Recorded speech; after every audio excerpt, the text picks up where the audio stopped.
The meeting room on Aurora Station felt cold despite the perfect temperature control. Commander Jake Morrison sat at the long metal table, staring at the holographic display that showed a planet spinning slowly in the blue light. The planet looked normal enough from space, with swirling clouds and dark patches that might have been oceans. But Jake knew better than to trust appearances. Captain Linda Hayes stood at the head of the table, her uniform crisp and her expression serious. She had called this meeting with only 6 hours' notice, which meant trouble. Jake looked around at his team. Dr. Alex Turner drummed his fingers on the table, clearly nervous. Dr. Susan Clark kept checking her tablet, reading the same data over and over again. Engineer Pete Williams slouched in his chair, trying to look casual, but Jake could see the tension in his shoulders. Pilot Amy Foster stared straight ahead, her face blank like it always was before a dangerous mission. "This is Zerion 7, Captain Hayes said, pointing at the spinning planet. "The Galactic Council has classified it as a Class 0 Deathworld. For those of you who don't know what that means, it's the worst rating possible. Nothing lives there. Nothing can live there." Dr. Turner stopped drumming his fingers. "If nothing can live there, why are we looking at it?" Captain Hayes touched a control on the table. The planet's image changed, showing numbers and charts that made Jake's stomach drop. Gravity was 4.2 times what humans were used to. The atmosphere was mostly methane and sulfur gas that would kill a person in seconds. Temperatures went from -180 degrees to +200 degrees. Electromagnetic storms covered the entire planet all the time. "The Zephyrian Empire sent their best soldiers there 3 months ago," Captain Hayes continued. "They wore the most advanced power suits in the galaxy. They lasted 6 hours before they had to leave. Most of them died from radiation poisoning." Amy Foster finally spoke up. "What about the Volterans? They live on gas giants. If anyone could survive that place, it would be them." "They tried last month," Captain Hayes said. "Their crystal bodies can handle almost any environment. They made it 3 days before retreating. Their official report said the planet was incompatible with all known forms of life." Jake felt a cold knot forming in his stomach. "So why are we here? Why are you showing us this planet that kills everyone who goes near it?" Captain Hayes was quiet for a long moment. Then she touched another control, and new orders appeared on the screen. Jake read them twice, not believing what he saw. "They want us to go there," Dr. Clark said, her voice barely above a whisper. "They want humans to try where everyone else failed." "That's exactly right," Captain Hayes said. "The Galactic Council has officially requested that Earth send a team to attempt colonization of Zerion 7. Pete Williams sat up straight. "That's insane. You just told us that the toughest species in the galaxy couldn't last a week there. What makes them think humans can do better?" Captain Hayes looked uncomfortable. Jake had known her for 5 years, and he could tell when she was holding something back. "The Council believes that human adaptability might give us an advantage that other species lack. Or they want to prove that the planet really is impossible to colonize," Dr. Turner said quietly. "What better way to make sure than to send the species everyone thinks is weakest?" The room went silent. Jake looked at each of his teammates. These were good people, smart people. They had volunteered for dangerous missions before, but this was different. This wasn't just dangerous. This was suicide with extra steps. "There's something else," Captain Hayes said. "The mission isn't optional. Earth Command has already agreed. The ship leaves in 48 hours. Amy Foster laughed, but it wasn't a happy sound. "So we don't get a choice. We're the final test to prove that Zerion 7 really is a death world. The equipment we're getting is the best available," Captain Hayes said, trying to sound encouraging. "Modified environmental suits, portable shelters, emergency supplies for 6 months. The transport ship will stay in orbit to monitor your progress. And to pick up our bodies when we die," Pete muttered. Dr. Clark was reading through the mission parameters on her tablet. "It says here that we're supposed to establish a permanent research outpost and evaluate the planet's potential for resource extraction. That's not a short mission. They expect us to live there." "If we can," Captain Hayes said. "The Council is very interested in any data you can gather about extreme environment survival. Even if the mission fails, The information could be valuable for future exploration. Jake stood up and walked to the holographic display. The planet kept spinning, looking peaceful and normal from a distance. But he knew that every square inch of its surface was trying to kill anything that landed there. The gravity alone would crush most species. The atmosphere would dissolve their lungs. The storms would fry their electronics and cook them alive. "What aren't you telling us?" Jake asked, still staring at the planet. Captain Hayes was quiet for too long. The other species that attempted colonization, they tried to fight the planet. They brought technology to overcome the environment, to create safe zones where they could live normally. And that didn't work, Amy said. No, it didn't. The planet destroyed everything they brought. But humans have a history of adapting to hostile environments on Earth. Ice ages, deserts, mountains, swamps. Maybe the key isn't to fight the planet, but to learn to live with it. Dr. Turner shook his head. This isn't like surviving in the Arctic or the Sahara. This is literally the most hostile environment ever discovered. The radiation alone will kill us in days. Maybe, Captain Hayes said. Or maybe humans are tougher than anyone realizes, including humans themselves. Jake turned back to his team. They were scared. He was scared too. But underneath the fear, he felt something else. Challenge. Curiosity. The same feeling that had driven humans to climb every mountain and cross every ocean on Earth. "When do we leave?" he asked. The landing pods hit Zarian 7's surface like meteors. Jake Morrison felt his teeth rattle as his pod bounced twice before coming to a stop. The gravity hit him immediately, pressing down on his chest like an invisible weight. Every breath took effort. Moving his arms felt like swimming through thick mud. "Landing successful," Amy Foster's voice crackled through the radio. "Everyone still alive?" One by one, the team checked in.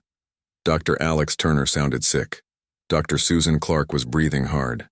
Pete Williams cursed as his pod's door refused to open properly. But they were all alive, which was more than the alien observers probably expected.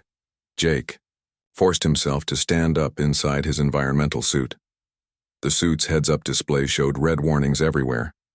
External temperature was -90 degrees Celsius. Atmospheric composition was toxic. Radiation levels were dangerous. Electromagnetic. Interference was scrambling half their equipment. "Welcome to paradise," Pete muttered as he finally got his pod open.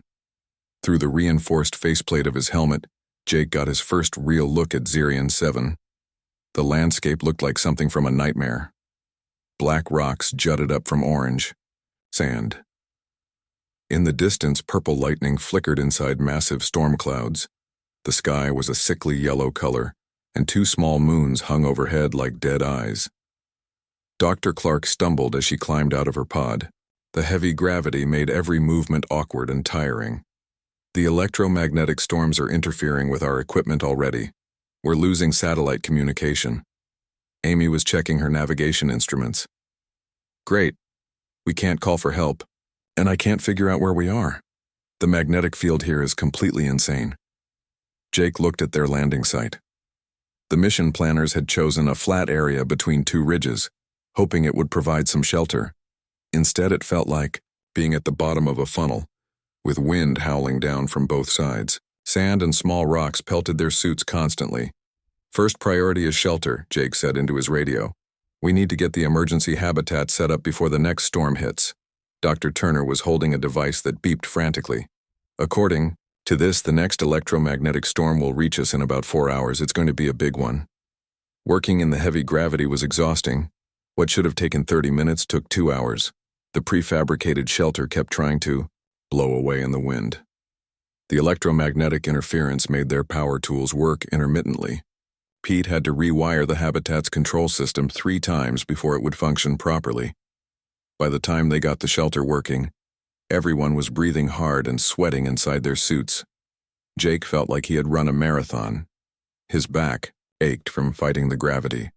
His hands were cramped from gripping tools too tightly. "At least we have walls now," Amy said as they sealed the habitat's airlock.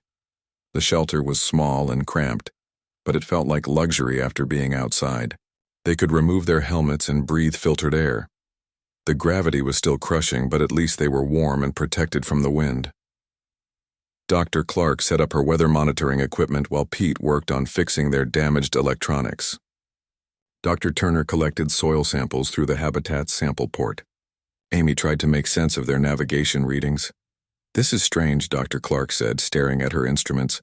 "The electromagnetic storms aren't random. There's a pattern to them." Jake looked over her shoulder at the display. Lines and numbers scrolled past, but he couldn't make sense of them. "What kind of pattern?" "They move in cycles. Every 6 hours, the storms sweep across the planet from east to west. Then there's a calm period for about 2 hours. Then smaller storms come from the north and south." Pete looked up from his work. "That doesn't sound natural." "Weather systems on most planets are chaotic. Maybe it has to do with the planet's magnetic field," Dr. Turner suggested. "Or those 2 moons might be affecting the atmosphere." Outside, the wind was getting stronger. Their shelter creaked and groaned, but it held together. Through the small windows, they could see lightning getting closer. The storm Dr. Turner had predicted was arriving right on schedule. When the electromagnetic storm hit, it was like nothing Jake had ever experienced. Lightning didn't just flash in the sky. It seemed to dance across the ground, jumping from rock to rock. The thunder was so loud it made their teeth ache. Their remaining electronics went crazy, displaying random numbers and shutting down without warning. But something unexpected happened. Pete noticed it first. "The storm is generating massive amounts of electrical energy," he said, watching his instruments. "If we could find a way to capture even a small part of it, we'd have more power than we could use."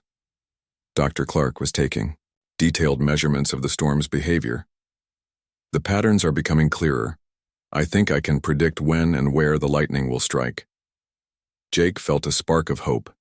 On Earth, humans had learned to work with nature instead of fighting it. They used wind for power, rivers for transportation, and seasons for agriculture. Maybe the same approach would work here. "What else can we learn about this place?" he asked. Dr. Turner held up a vial of orange sand. "This soil is rich in minerals I've never seen before. Some of these compounds shouldn't be stable under normal conditions, but the extreme environment here is preserving them." Amy was studying her navigation data with new interest. "The magnetic field variations might actually be useful. They're so strong and distinctive that they could work like landmarks. Once I figure out the pattern, navigation might be easier here than on normal planets." As the storm raged outside, the team worked through the night. They weren't just surviving anymore. They were starting to understand their new environment. Each piece of data revealed that Zirion 7 wasn't just a random collection of deadly hazards. It was a complex system with rules and patterns. When dawn came, the storm had passed. Jake looked out at the alien landscape with different eyes. It was still dangerous, still hostile, still trying to kill them. But it wasn't impossible to understand. "Status report," he said to his team. "All systems functioning," Pete reported, "and I have some ideas for improvements. Weather patterns are predictable," Dr. Clark added. "We can work around the storms." "Navigation is possible once you know the tricks," Amy said. Dr. Turner smiled for the first time since landing. "And this planet is full of resources that could be incredibly valuable." Jake nodded and looked out at the deadly world that was supposed to have killed them by now. They had survived their first night on Zirion 7. Now the real work could begin. 3 weeks had passed since the team landed on Zirion 7, and Jake Morrison could barely recognize their camp anymore. What started as one small emergency shelter had grown into a complex of connected buildings. Pete Williams had worked magic with their equipment, turning simple survival gear into something that looked almost comfortable. Jake stood outside the main habitat, watching the morning electromagnetic storm dance across the horizon. He no longer felt afraid when he saw the purple lightning. Dr. Clark had been right about the patterns. The storms came like clockwork, and now the team planned their daily activities around them. "Morning briefing in 5 minutes," Jake called, through his radio. The team gathered in what they now called the command center. It was still cramped, but Pete had installed better lighting and more comfortable seating. Dr. Turner had maps spread all over one wall, showing the areas they had explored. Red marks showed dangerous zones. Green marks showed places where they had found useful resources. Status reports, Jake said, settling into his chair. The gravity still felt heavy, but his body was getting stronger. All of them were adapting physically to the harsh conditions. Dr. Clark spoke first. Weather prediction is now 95% accurate. I can tell you exactly when storms will hit and how strong they'll be. We haven't been caught outside during a dangerous storm in over a week. Pete grinned and held up a device that looked nothing like the original equipment they had brought. Power generation is exceeding all expectations. The storm collectors I built are pulling enough energy from the lightning to run our entire camp, plus the new equipment I'm building. Amy had spread navigation charts across the table. I've mapped a safe route to the mineral deposits Dr. Turner found. The magnetic field variations aren't random like we thought. They're actually more reliable than GPS once you understand the system. Dr. Turner was excited about his latest discoveries. The mineral survey results are incredible. Those orange crystals we found contain elements that don't exist anywhere else in the galaxy. Just one small piece could power a starship for months. And there are deposits everywhere on this planet. Jake looked at his team with pride. They weren't just surviving anymore. They were thriving. But he knew the real test was still coming. In orbit above them, alien observers were watching everything they did. The Galactic Council expected them to fail, and failure was still possible. What about expansion? Jake asked. Can we establish more camps? Pete nodded enthusiastically. I've designed portable shelters that can be set up in 4 hours. They use the planet's electromagnetic energy for power and heat. We could have camps all over this continent within a month. Dr. Clark added, each location would need different storm schedules, but I can predict the weather patterns for any location on the planet now. The storms follow the magnetic field lines, and those are completely stable. Jake made his decision. We're going to establish 3 more camps. Amy, I want you to pick the locations based on resource access and safety. Pete, start building the portable shelters. Dr. Turner, keep mapping mineral deposits. Dr. Clark, I need detailed weather forecasts for all potential campsites. As the team split up to work on their assignments, Jake walked to the communication station. For 3 weeks, their messages to the orbiting ship had been brief and professional. Time to change that. Aurora Station, this is Ground Team Leader, Morrison. Please relay the following message to Galactic Council observers. Jake paused, thinking about how to phrase what he wanted to say. The aliens expected humans to die on Zirion 7. Instead, they were building a colony. Ground Team has established permanent base camp and is beginning expansion operations. Weather patterns are predictable and manageable. Resource surveys indicate significant mineral wealth. Request permission to begin large-scale mining operations and establishment of permanent colony. He knew that message would cause chaos in orbit. The aliens had been waiting for 3 weeks to receive news of human deaths. Instead, they were getting a request to start mining operations. Later that day, Jake led a team to establish their first satellite camp. The journey across Zirion 7's surface was no longer the terrifying experience it had been during their first week. They knew when storms would hit.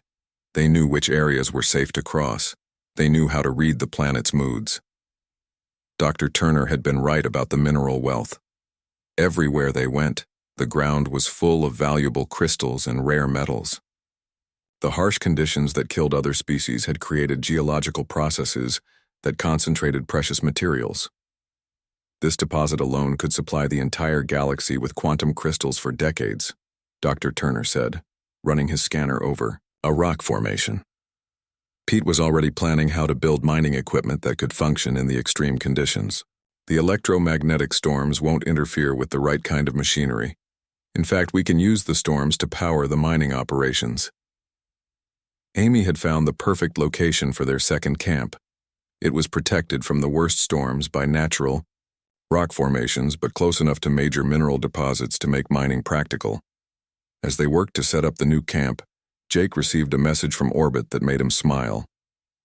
Ground Team Morrison, this is Captain Hayes. The Galactic Council observers are requesting immediate conference call. They have questions about your progress reports. Jake could imagine the confusion in orbit. Every other species had retreated from Zirion 7 within days. The humans had been here for 3 weeks and were asking for more resources to expand their operations. Tell them we'll be happy to answer questions, but it will have to wait until after the evening storm passes. We're busy building civilization, down here. That evening, as the team gathered in their expanded command center, Jake looked around at what they had accomplished. The walls were lined with mineral samples, weather charts, and engineering diagrams.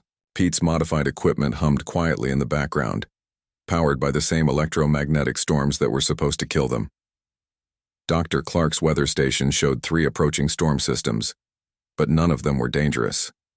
Dr. Turner's geological surveys had identified enough valuable minerals to make Earth wealthy beyond imagination. Amy's navigation system had mapped safe routes across half the continent. Pete's engineering innovations had turned a Deathworld into a place where humans could not just survive, but prosper. You know what the funny thing is? Amy said, looking out at the alien landscape through their reinforced windows. This place reminds me of home. Jake understood what she meant. Earth had storms and extreme weather. Earth had hostile environments and dangerous conditions. Humans had spent thousands of years learning to live with nature instead of fighting it. Zerion 7 was just nature turned up to maximum volume. Tomorrow we start the mining operation, Jake announced. In 1 month we'll have enough quantum crystals to power every human ship in the galaxy. In 6 months we'll have a permanent city here. Outside, purple lightning danced across the horizon, and Jake Morrison smiled. The aliens had sent humans to a Deathworld to prove it was impossible to colonize. Instead, they had given humanity its greatest opportunity for expansion in centuries. 2 months after landing on Zerion 7, Jake Morrison stood on top of the command tower and looked out at what his team had built. The original emergency shelter was now part of a sprawling complex that housed 50 people. 3 more camps dotted the horizon, connected by roads that Pete Williams had carved through the hostile landscape. Supply ships arrived from Earth every week, bringing more colonists and equipment. The morning electromagnetic storm was approaching from the east, right on schedule. Jake no longer bothered to take shelter. Dr. Clark's weather predictions were so accurate that he knew this storm would pass harmlessly overhead. The lightning would power their generators and the thunder would shake the buildings, but no one would be hurt. "Sir, we have visitors," Amy Foster said, climbing up to join him on the tower. Jake looked where she was pointing. 3 ships were descending from orbit, but they weren't human vessels. The sleek design and blue energy trails marked them as Zephyrian Empire craft. Jake felt his stomach tighten. The Zephyrians were the species that had tried to colonize Zerion 7 before humans arrived. Their elite soldiers had lasted only 6 hours. "Get everyone to emergency stations," Jake ordered. "But don't power up weapons. Let's see what they want." The Zephyrian ships landed outside the main camp, keeping their distance. Jake could see armed figures in power suits standing near the ships. After 10 minutes, a single figure approached the camp's main gate. Jake met the alien visitor at the entrance, accompanied by Dr. Turner and Pete Williams. The Zephyrian was tall and thin, with silver skin and large black eyes. Its power suit was covered in warning lights and radiation shields. "I am Commander Vex-High of the Zephyrian Survey Fleet," the alien said through its translator. "We have come to investigate reports of successful colonization of this Deathworld." Jake kept his expression neutral. "Welcome to New Hope Colony. I'm Commander Morrison. How can we help you?" The Zephyrian looked around at the human buildings with obvious confusion. Children were playing in the courtyard, protected by environmental suits, but moving freely in the crushing gravity. Workers were repairing equipment damaged by the previous night's storm, treating it like routine maintenance. "This is impossible," Commander Vex-High said. "Our best soldiers could not survive here for 6 hours. Yet you have built a city." Dr. Turner stepped forward. "Would you like a tour? We'd be happy to show you how we've adapted to local conditions." Tom Brasai's tour that followed clearly shocked the Zephyrian commander. Pete showed off the storm-powered generators that converted electromagnetic energy into usable power. Dr. Clark explained the weather prediction system that let humans work safely between storms. Jake demonstrated the mining operations that extracted quantum crystals worth millions of credits. But what seemed to surprise the alien most was the medical facility where Dr. Beth Parker was examining colonists. The gravity should be crushing. "Your bones," Commander Vexhai said, watching a human child run across the room.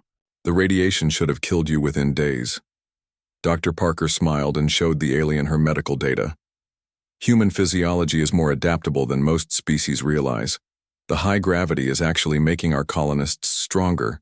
Their bone density has increased by 30%.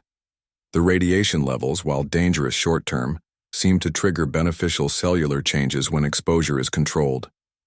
Jake could see the alien commander's confusion growing. Everything about Xerion 7 that was supposed to kill humans was instead making them stronger and more capable. The real shock came when they visited the expanded mining operations. Pete had built machines that used the planet's electromagnetic storms to power massive excavation equipment. The quantum crystal deposits were being extracted at a rate no other species had ever achieved. "These crystals," Commander Vexhai said, holding a sample that glowed with internal energy. "One piece. This size could power our largest warship for months. How much have you extracted?" Jake exchanged glances with Dr. Turner. They had been wondering when this question would come up. "About 50 tons so far. We're expecting to reach 100 tons by the end of the month." The alien commander nearly dropped the crystal. 50 tons? That's more quantum crystal than exists in the rest of the galaxy combined. Dr. Turner nodded. Xerion 7's extreme conditions create ideal formation environments for these materials. The electromagnetic storms, the pressure, the temperature variations, they all contribute to crystal growth. Jake could see wheels turning in the alien's mind. The Zephyrian Empire had dismissed Xerion 7 as worthless because their soldiers couldn't survive there. Now they were learning that the planet contained enough valuable resources to shift the balance of power in the galaxy. "We must report this to the Empire immediately," Commander Vexhai said. "There will be discussions about resource-sharing agreements." Jake felt a chill that had nothing to do with Xerion 7's harsh weather. "This is human territory now. We've established legal claim under Galactic Council colonization laws." The alien commander's translator made clicking sounds as it processed emotions. "The Empire invested significant resources in initial survey missions. We have prior claim to this system." Pete Williams stepped forward, his engineering tools still in his hands. "Your people tried to colonize this planet and failed. You abandoned it and classified it as uninhabitable. Under galactic law, that nullifies any territorial claims." The tension in the air was thick enough to cut. Jake realized they were facing the same challenge that had driven human history for thousands of years. Someone else wanted what they had built. "Perhaps we should contact the Galactic Council," Jake suggested. "Let them mediate this dispute." "Commander," Vexhai's suit systems beeped with incoming messages. The alien listened to something through its helmet communication system, then looked back at the humans with what might have been respect. "The Council has already been contacted. Representatives from 12 different species are en route to Xerion 7. This planet has become the subject of significant political interest." Jake looked out at his thriving colony. Workers were preparing for the evening shift change. Children were being called in for dinner. Transport vehicles were returning from the mining sites loaded with quantum crystals. Everything they had built was about to become the center of a galactic political crisis. Dr. Turner was reading messages on his tablet. "Jake, we're getting communications from Earth. The government wants to send military ships to protect our claim." Amy Foster had been monitoring orbital traffic. 15 alien ships have arrived in the system in the last 6 hours. More are coming. Jake realized that humanity's success on Xerion 7 had changed everything. The Deathworld that was supposed to prove human weakness had instead demonstrated human strength. The resources they had discovered could make Earth the wealthiest planet in the galaxy. But first, they would have to defend what they had built. "Get me a direct line to Earth Command," Jake ordered, "and send a message to all department heads. Emergency meeting in 1 hour." Commander Vexhai was already walking back toward its ship. "The galaxy is watching, Commander Morrison. What happens next will determine the future of multiple civilizations."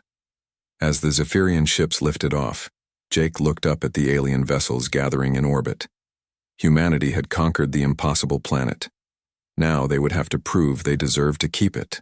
6 months after the first landing, Jake Morrison walked through the streets of New Hope City and marveled at what humanity had accomplished. The settlement now housed over 500 people and covered several square kilometers. Children who had been born on Zarian 7 played in parks where deadly storms once raged.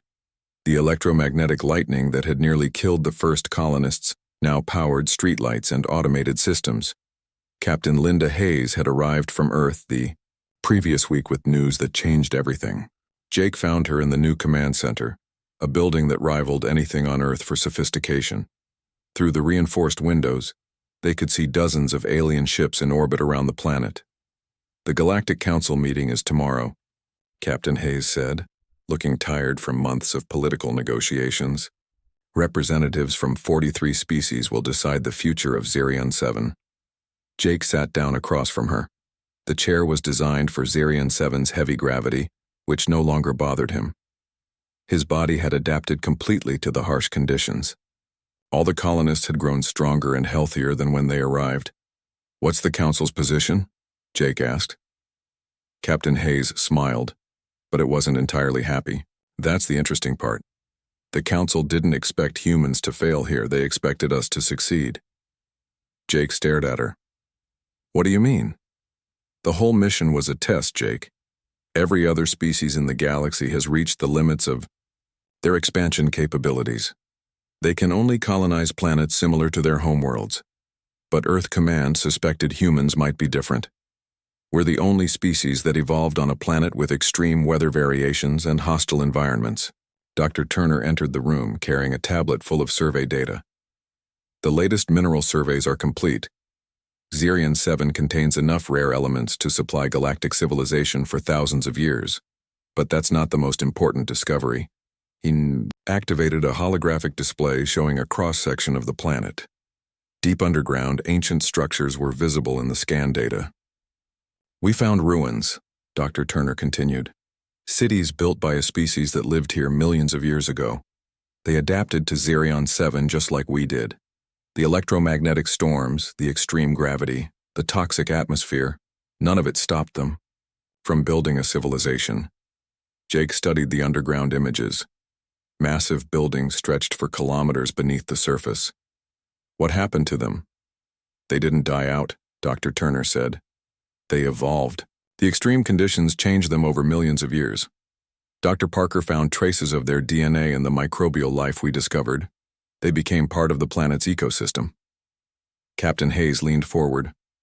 "The Council has been looking for a species capable of extreme environment colonization for centuries. Most civilizations reach a point where they can't expand further because habitable planets become too rare. But if humans can colonize Deathworlds," Jake understood the implications, "we could open up sectors of the galaxy that everyone else considers impossible to explore." Amy Foster rushed into the room, her face flushed with excitement. "You need to see this. The Council representatives want to meet with us immediately." The meeting took place in orbit aboard the Council's diplomatic vessel. Jake had never seen so many different alien species in one place. The Zephyrians sat across from crystalline Volterans.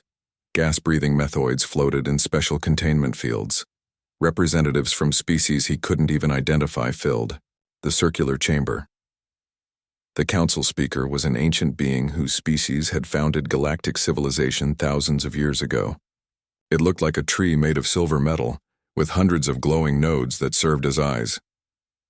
"Commander Morrison," the speaker said, its voice resonating through multiple translation systems, "your species has accomplished something remarkable.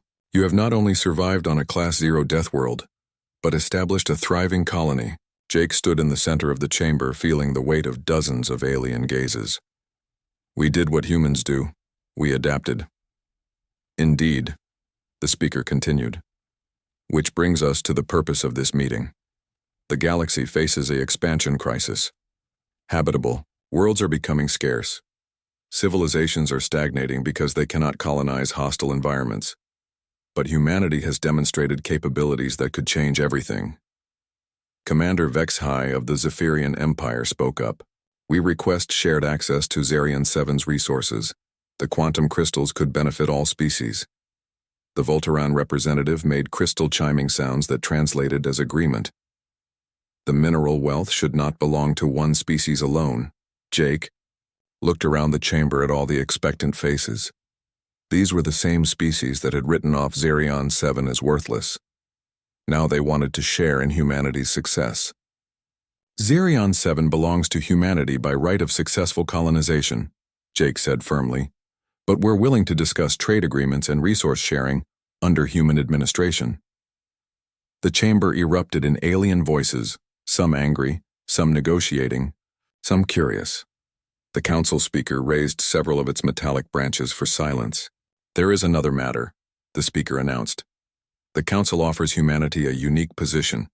We invite you to become the galaxy's official extreme environment colonization specialists. There are over 2,000 worlds classified as uninhabitable that contain valuable resources or strategic importance. Jake felt his heart racing. The offer was beyond anything he had imagined. What would that mean? Exclusive human rights to colonize and develop all Class 0 Deathworlds in council space, the speaker explained. In exchange, other species would receive preferential trade access to resources extracted from these worlds. Captain Hayes stepped forward. What about worlds like Zarian 7 that we've already claimed? They remain under human sovereignty, the speaker said. Consider this the beginning of a new age of galactic expansion, with humanity leading the way into previously impossible territories. Jake looked through the chamber's windows at Zarian 7 spinning below. The planet that was supposed to kill them had become humanity's gateway to the stars. On the surface, he could see the lights of New Hope City glowing against the alien landscape. Children were growing up on a world that had defeated every other species in the galaxy. We accept, Jake said. The chamber filled with sounds of agreement, negotiation, and planning.